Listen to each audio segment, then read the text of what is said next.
Je voulais juste dire bonjour à ceux qui viennent nous rejoindre cette assemblée dialogique.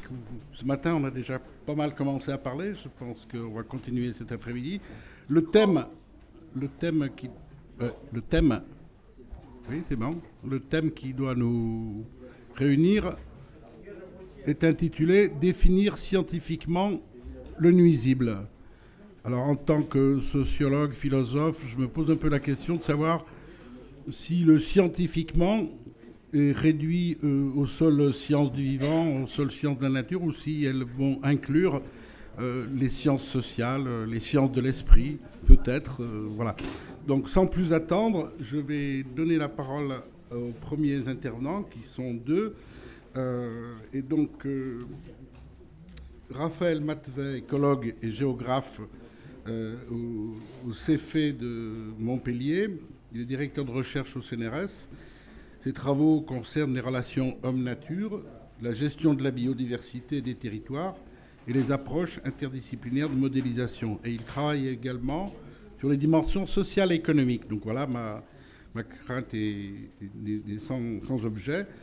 Et sur les dimensions sociales et économiques de la chasse et sur les conflits hommes-faune sauvage. Et avec lui, Anthony Olivier, qui est garde technicien de la réserve naturelle régionale et chercheur à l'Institut de recherche de la Tour du Valat à Arles. Donc vous avez 20 minutes, messieurs. Vous êtes deux, il va falloir vous partager.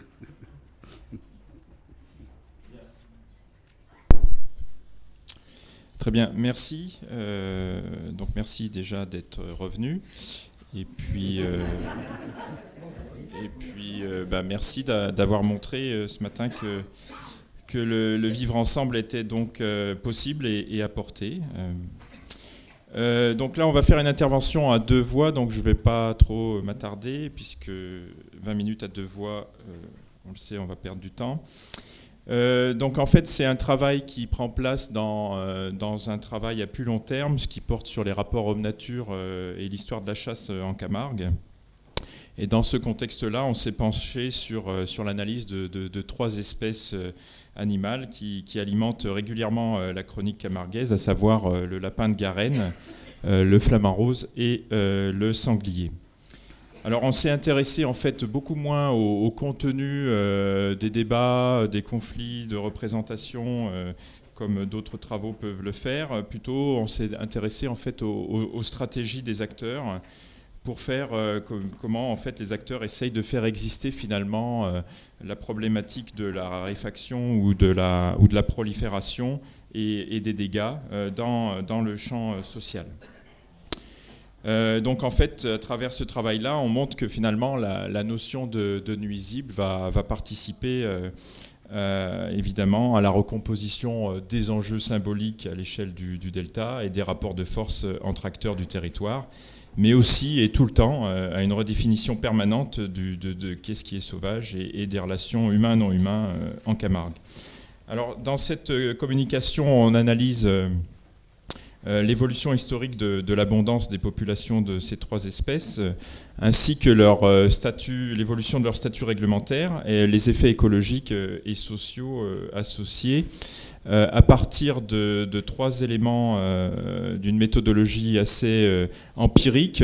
On s'est basé sur l'étude des archives publiques et privées, naturalistes et synégétiques, régionales, locales et nationales. Et puis on a couplé ça à des campagnes d'enquête sur les représentations sociales et des entretiens semi-directifs auprès des principaux protagonistes. Et donc ce travail il s'inscrit dans une géographie humaine évidemment qui est empreinte de sociologie pragmatique, d'une sociologie des régimes d'action, de la théorie de l'acteur réseau, et évidemment se base également sur les travaux antérieurs sur les conflits homme-faune sauvage ou sur la juste place des animaux, donc les travaux évidemment d'André Micou, d'Isabelle Mozarpin, ou encore Coralie Mounet, ou plus spécifiquement à la Camargue, Cécilia Clay sur les moustiques. Alors évidemment, on fait référence également aux travaux à l'échelle d'anthropologie, les travaux internationaux, ceux de John Knight sur les natural enemies, et puis de Etienne Benson sur l'instrumentalisation et le suivi de la faune sauvage. Alors la Camargue, très rapidement, tout le monde la connaît, j'imagine, ici. C'est 150 000 hectares à peu près, si on prend les limites de la nouvelle réserve de biosphère de l'UNESCO. Et donc les milieux, globalement, ce qu'on va retenir ici, c'est qu'ils ont cessé d'évoluer depuis la fin du 19e siècle, mais que globalement, on a une stabilisation de l'occupation du sol depuis une vingtaine d'années. Et que cette stabilisation, elle est conjuguée à une emprise, on le voit en haut à gauche, en une emprise croissante en fait, des espaces naturels protégés qui couvrent aujourd'hui près de 30 000 hectares. Ce sont des réserves naturelles, mais également, disons, la Camargue est assez symptomatique ou révèle tout le processus d'écologisation des politiques publiques et de territorialisation de la biodiversité, ce qui en fait un des espaces les plus protégés en France, sinon en Europe, puisque beaucoup de mesures contractuelles et de labels viennent étoffer le dispositif réglementaire plus traditionnel des réserves naturelles.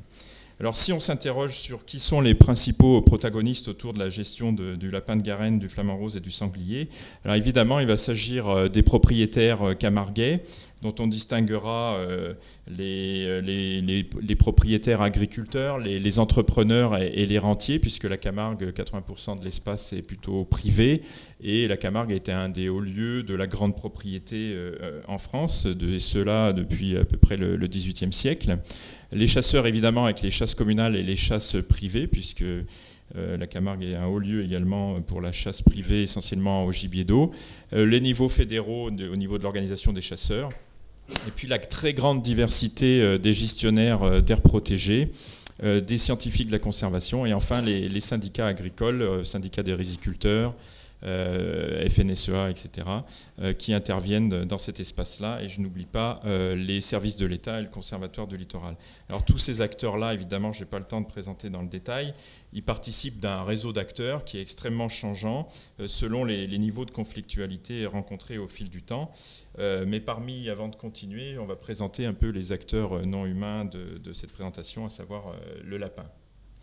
Merci Raphaël. Alors c'est vraiment un euphémisme de dire que le lapin était autrefois très abondant en Camargue.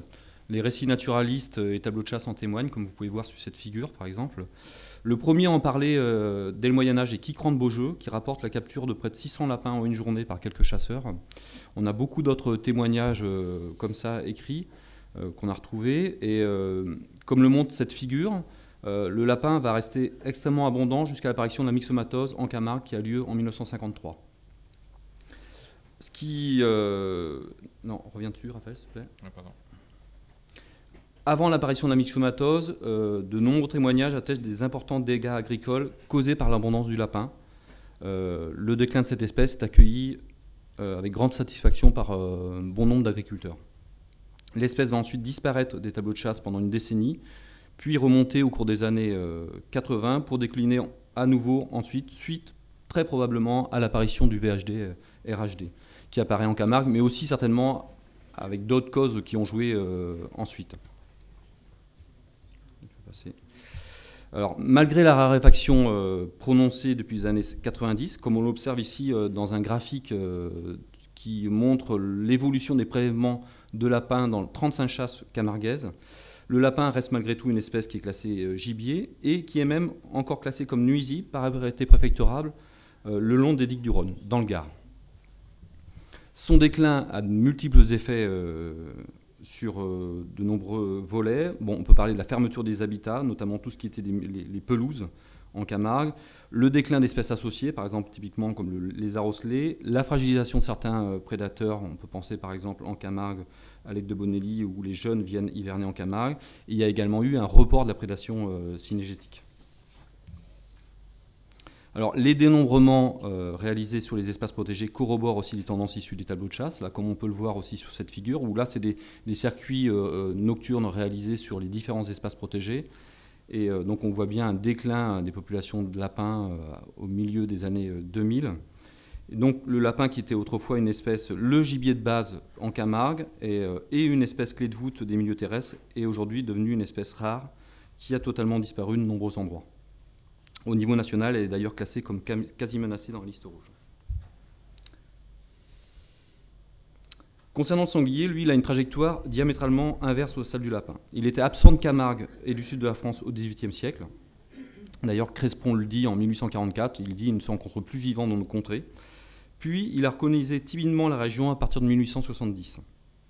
Comme on peut le voir à travers les récits syngétiques également, et les tableaux de chasse, l'espèce reste rare jusqu'au milieu du siècle dernier. On le voit sur la figure de deux chasses privées, deux grandes chasses privées, où on a la chance d'avoir les tableaux depuis 1920, où les registres sont très bien tenus, et on voit jusqu'à la première partie du siècle dernier, il y a très très peu de prélèvements de sangliers. C'est une espèce qui est encore très rare. La progression est par contre très importante à partir des années 70, comme à travers à peu près toute l'Europe de l'Ouest. Et depuis 1992, là, l'évolution est encore plus flagrante. Là, ça, c'est des données qui viennent de l'ONCFS également. Donc, c'est les prélèvements de sangliers seulement en battu sur les deux communes qui sont dans le delta du Rhône, donc Arles et Sainte-Marie-de-la-Mer, où là, les prélèvements ont été multipliés par 6 depuis 1992. Alors, cette spectaculaire augmentation n'est pas sans conséquence. Donc, il y a eu une augmentation des dégâts commis dans les terres agricoles. Et la Fédération départementale des chasseurs des Bouches-du-Rhône a dû ainsi verser près de 45 000 € d'indemnisation aux agriculteurs camarguais en 2015. Donc on voit aussi sur ce petit graphique une augmentation, mais c'est vrai que la tendance est quand même... il n'y a pas assez d'années pour voir clairement une tendance.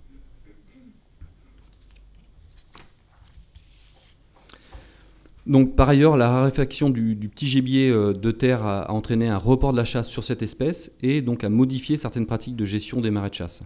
Cela a provoqué des tensions entre différents acteurs du territoire, comme l'illustre cette lettre du maire des Sainte-Marie-de-la-Mer qui dénonce le double jeu de certains gestionnaires aux propriétaires qui louent leurs droits de chasse et bénéficient en même temps d'indemnisation due aux dégâts. Donc la multiplication des dégâts agricoles en Camargue aboutit à une action en justice, intentée, conduite par la Fédération des chasseurs des Bouches-du-Rhône contre les espaces protégés camarguais, accusés d'être à l'origine de la prolifération du sanglier. Cette procédure, qui a duré 3 ans, a été interrompue par la Fédération des chasseurs, mais a entraîné quand même de vives tensions sur le territoire entre les différents acteurs. L'espèce est actuellement classée comme nuisible dans l'ensemble de la Camargue, que ce soit côté Gard ou côté Bouches-du-Rhône. Enfin, la dernière espèce, le flamand, espèce ô combien emblématique de la Camargue. C'était un nicheur très irrégulier au début du siècle dernier. Par contre, les premières preuves de sa nidification sont quand même très anciennes, puisqu'elles remontent au milieu du XVIe siècle. La situation de l'espèce a vraiment changé en 1970, quand un îlot dédié a été créé pour sa reproduction, et qui va donc permettre la reproduction ensuite régulière de l'espèce. Le nombre de couples varie annuellement entre quelques milliers à jusqu'à 20 000 certaines années.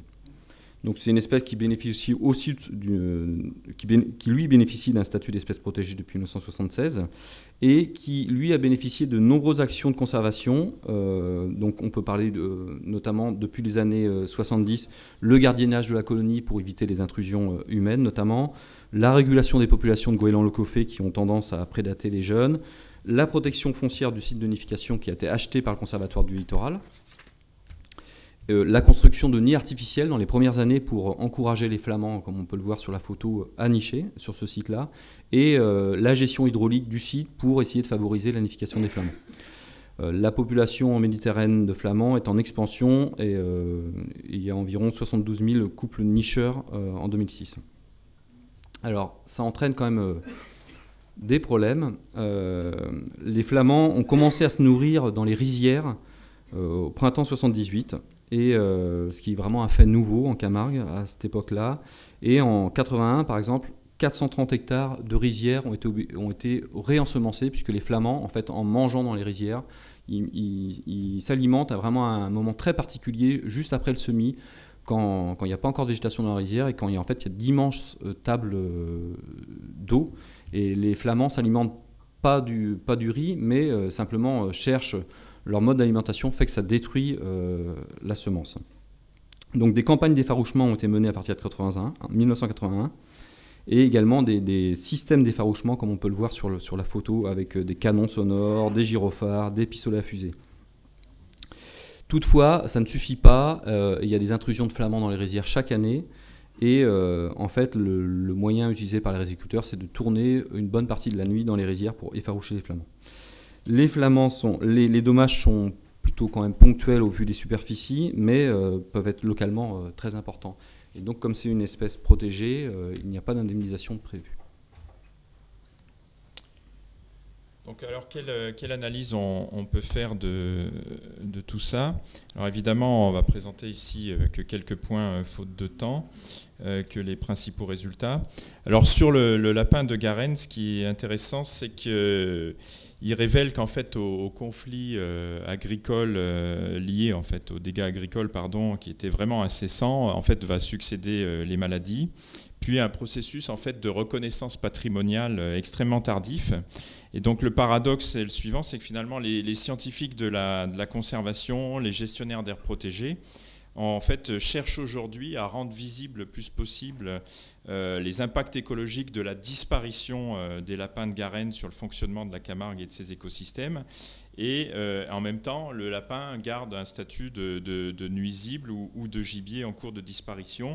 Disparition, comme disait Anthony, qui est accueillie avec indifférence ou satisfaction des agriculteurs, mais avec fatalisme et nostalgie par les chasseurs.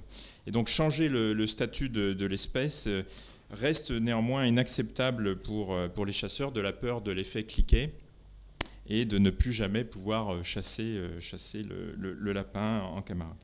Le sanglier, quant à lui, en fait, il met en exergue de nombreuses controverses qu'on rencontre, j'imagine qu'ils vous sont familières, qu'on rencontre dans de nombreux territoires.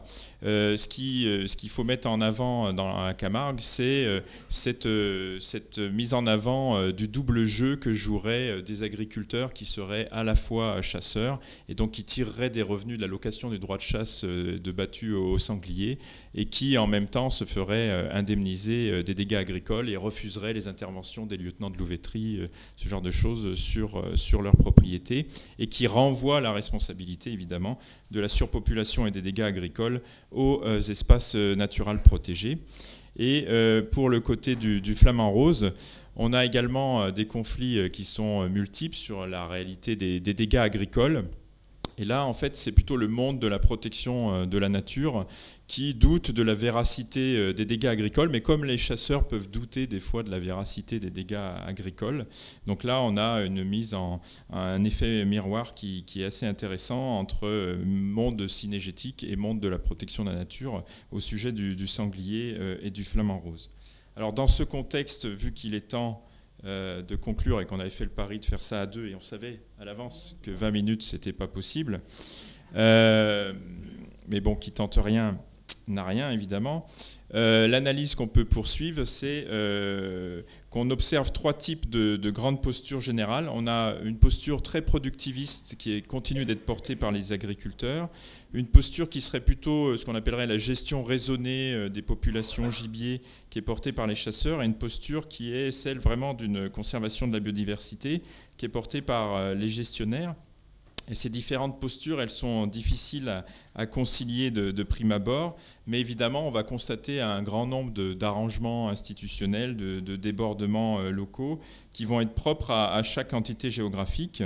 Et donc, les services de l'État, le parc naturel régional de Camargue va tenter à chaque fois d'intervenir comme médiateur ou comme opérateur de traduction, et pour essayer de reformuler justement les enjeux socio-économiques et écologiques, pour essayer de créer, évidemment, concilier développement économique et activité humaine. Et donc, selon l'espèce et les lieux, on va observer, évidemment, des alliances temporaires ou des confrontations qui peuvent aller jusqu'au contentieux en justice entre les acteurs. Lorsqu'on s'intéresse aux logiques d'acteurs, on va constater que l'attention dont fait l'objet ces trois espèces de la part des différentes parties prenantes de la gestion du territoire en fait des espèces en fait, qui sont hybrides tout le temps entre espèces sauvages et espèces domestiques qui font évidemment littéralement exploser la dichotomie un peu facile entre nature et culture. Et donc l'opposition qui est faite classiquement entre anthropocentrisme et biocentrisme.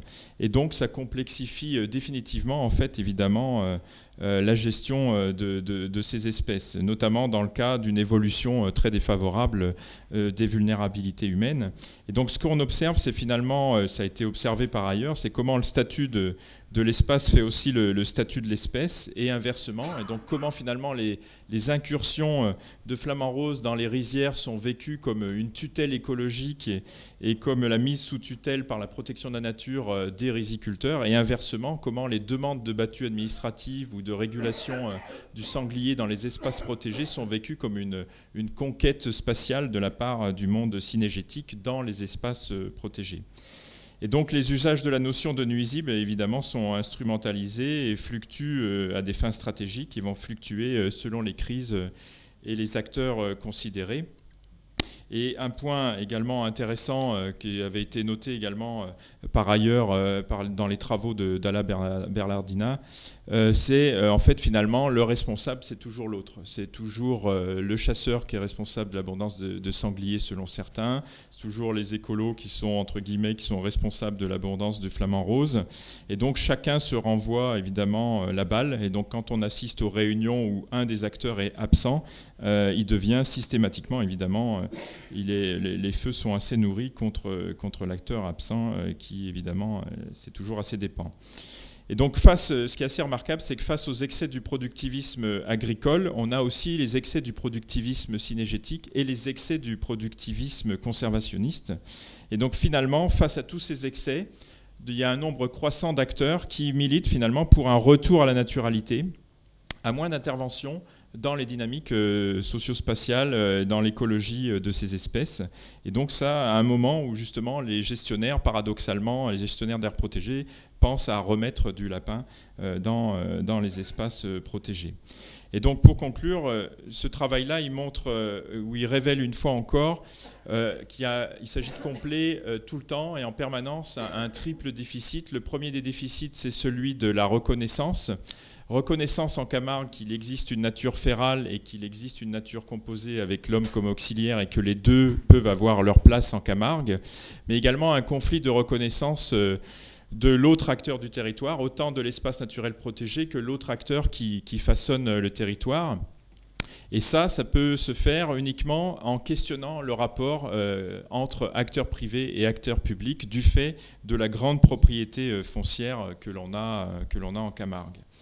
Enfin, l'autre déficit, c'est le déficit de connaissances que j'ai zappé. Le déficit de connaissances, il porte sur l'instrumentalisation à des fins stratégiques de toute la moindre incertitude. Il y a beaucoup de savoirs locaux sur la plupart des espèces, mais il manque évidemment un dispositif qui permettrait de mieux connaître l'écologie spatiale à la fois des flamants roses et des sangliers en permanence pour essayer de lever un certain nombre de défauts de connaissances qui nourrissent énormément les polémiques et leur instrumentalisation politique. Et tout cela ne peut se faire justement en essayant de combler le déficit de dialogue qu'on voit souvent absent malgré les dispositifs existants dans les mesures agri-environnementales, souvent absent dans certains niveaux de gouvernance des différentes entités géographiques de la Camargue et entre les différentes parties prenantes. Et donc l'enjeu, évidemment, c'est d'essayer de créer un dispositif qui va rendre compte finalement des différents points de vue, des dynamiques écologiques mais également sociales. Et donc il ne s'agit pas de changer les systèmes de valeurs ou définitivement les représentations ou les opinions des uns et des autres, mais c'est de les amener en tout cas à partager une représentation des enjeux. Et donc pour conclure, ce qu'on observe, c'est finalement que l'animal, comme l'ont montré les différents travaux en anthropologie, est porteur de valeurs et donc il participe évidemment tout le temps à la reconfiguration symbolique de l'espace. Et que face à la mobilité animale, dans la littérature scientifique, il y a le terme de coexistence qui a explosé ces 5 dernières années. Mais ce terme de coexistence tend en fait à renvoyer chacun dans son espace et à gérer uniquement le conflit alors qu'il y a souvent des interactions et des interdépendances. Et donc d'essayer plutôt de souligner en fait l'interexistence entre ces non-humains et ces humains et donc de promouvoir finalement le partage de l'espèce. Et enfin, l'idée, c'est pour renvoyer un peu à la discussion d'André Micou ce matin, et puis des éléments qui ne manqueront pas d'arriver à la table ronde tout à l'heure. Il s'agit d'inviter évidemment à revisiter, à questionner la question du respect évidemment de la souveraineté des animaux sauvages sur leur territoire, et donc d'en prendre soin, mais surtout de les respecter, et de prendre acte en fait des obligations qui en découlent pour les humains, tout comme nous y invitent en fait des philosophes comme Donaldson ou Kim Linka, ou plus récemment Baptiste Morisot qui sera parmi nous tout à l'heure. Voilà, je termine, je suis désolé d'avoir dépassé.